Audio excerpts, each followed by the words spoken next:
Congolaises, Congolais, mes très chers compatriotes, je m'adresse solennellement à vous en ce jour dans un contexte exceptionnel en rapport avec la situation sécuritaire que connaît notre pays dans sa partie orientale. Ce contexte d'agression et d'occupation des territoires dans le Nord Kivu est perpétré par le groupe terroriste dit du M23 avec l'appui avéré en hommes et en logistique du Rwanda. Au moment où je fais cette adresse, nos agresseurs occupent certaines localités dans le territoire de Rutshuru, occasionnant ainsi un drame humanitaire avec plus de 200 000 compatriotes forcés de fuir les affres terroristes dans les zones de combat. Ils se retrouvent en dehors de chez eux, sans logis, sans nourriture et sans soins. Des instructions précises ont été données au gouvernement pour leur rassemblement et leur prise en charge. Au-delà de ces efforts, j'en appelle à un élan général de solidarité pour alléger leur fardeau. Certes, cette situation n'est pas nouvelle. En effet, depuis plusieurs décennies, des groupes armés nationaux et étrangers écument l'est de notre pays en y commettant des atrocités innombrables sur fond d'exploitation illégale de nos ressources naturelles. C'est ainsi qu'à l'occasion de mon avènement, j'avais été amené à prendre l'engagement devant la nation de rétablir au cours de mon mandat la paix et la sécurité là où elles sont compromises et de les consolider là où elles existent. Sitôt dit, sitôt fait, j'ai sans délai et de bonne foi commencé à développer, notamment avec tous nos 9 pays voisins, une diplomatie de proximité en vue d'établir avec eux des relations de coopération franches, transparentes et de caractère gagnant-gagnant. Avec l'Ouganda, par exemple, nous sommes allés jusqu'à décider de mutualiser nos forces armées afin de combattre ensemble la nébuleuse des ADF, une milice d'origine ougandaise qui cependant n'opère que dans le Nord Kivu. Et aussi, nous avons lancé 2 projets de construction de routes transnationales. Avec le Rwanda, un mémorandum d'entente a été signé dans le commerce de l'or avec une entreprise nationale. Une ligne aérienne a été ouverte à la compagnie nationale rwandaise dans notre pays et un accord de non-double taxation a été signé. Malgré cela, ce pays va nous surprendre en réactivant les terroristes du M23. Alors qu'il avait été défait par les armes en 2013, le M23 va refaire surface en prenant notre armée à court, notamment à Bunagana, cité qu'il occupe depuis le 13 juin 2022.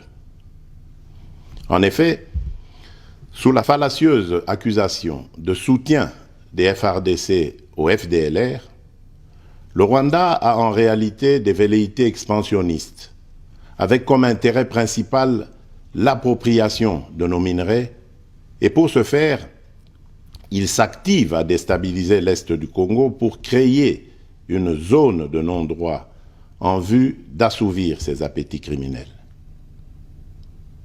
Pour faire face à cette situation, 2 options s'offraient à nous, la diplomatie ou la guerre. J'ai résolu de privilégier la première option, quitte à en venir à la seconde, faute de résultats. L'option diplomatique a donc été mise en œuvre.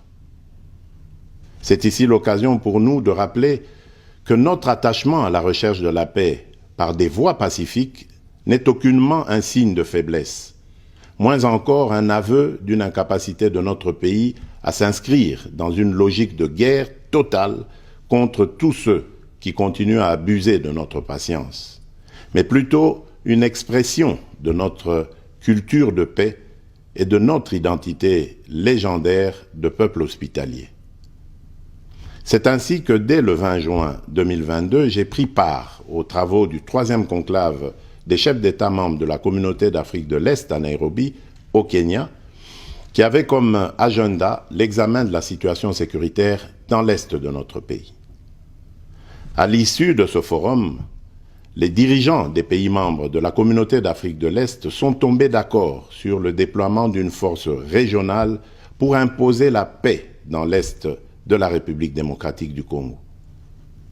Le sommet a appelé à une cessation immédiate de toutes les hostilités à l'Est de notre pays et a demandé à tous les groupes armés, tant étrangers que locaux, à déposer les armes immédiatement et sans condition et à s'engager dans le processus politique.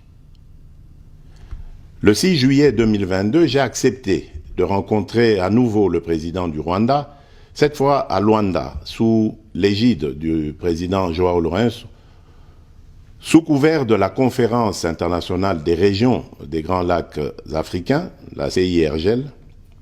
Il en est sorti une feuille de route qui stipule entre autres objectifs normaliser les relations politiques et diplomatiques entre la République démocratique du Congo et le Rwanda. Et pour y parvenir, la première action retenue, arrêt des hostilités et retrait du M23 des positions occupées conformément au communiqué final de Nairobi. Une fois de plus, aucune avancée sur le terrain de la paix attendue par notre population n'a été observée.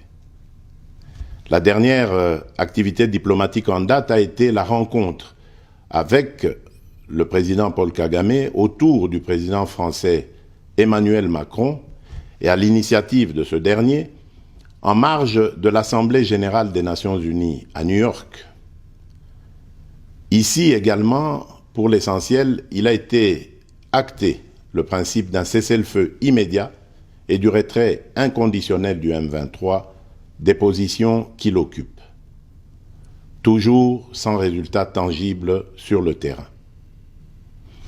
Mes chers compatriotes, comme vous pouvez le constater, malgré notre investissement et les efforts fournis dans cette optique, la paix et la sécurité ne sont pas au rendez-vous. Garant de l'indépendance, de l'unité nationale et de l'intégrité territoriale, je réitère mon engagement constitutionnel de défendre la patrie jusqu'au sacrifice suprême. Mes très chers compatriotes, ne doutons jamais qu'ensemble réfléchis et engagés, nous puissions changer le monde.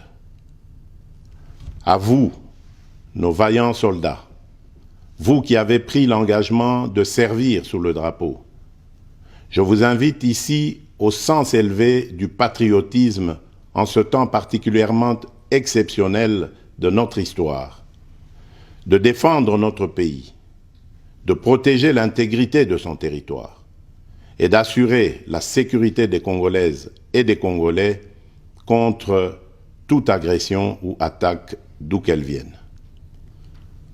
À vous, mes très chers compatriotes, la guerre qui nous est imposée par nos voisins exige de chacun de nous des sacrifices. C'est le moment de taire nos divergences politiques pour défendre tous rassemblés notre mère patrie. Notre histoire et notre marche commune ont sans cesse démontré que, loin de s'effondrer, notre nation et son peuple ont toujours relevé ce genre de défis et nous en sommes toujours sortis victorieux. Restons tous unis et solidaires derrière nos forces de défense et de sécurité. La situation actuelle, loin de nous affecter, n'est qu'une épreuve de plus que nous allons surmonter pour raffermir davantage notre unité. Au-delà de tout clivage politique, idéologique, religieux et tribal, la défense de la mère patrie est le seul objectif qui doit nous unir en ce moment. Le pays nous appelle. La nation a besoin de l'engagement de toutes ses filles et de tous ses fils. Je vous appelle à ne pas céder aux propos xénophobes et autres discours de haine ou de stigmatisation des communautés rwandophones, dont l'asservisseur se sert pour faire du chantage et de la manipulation. Tout acte allant dans ce sens sera sévèrement puni.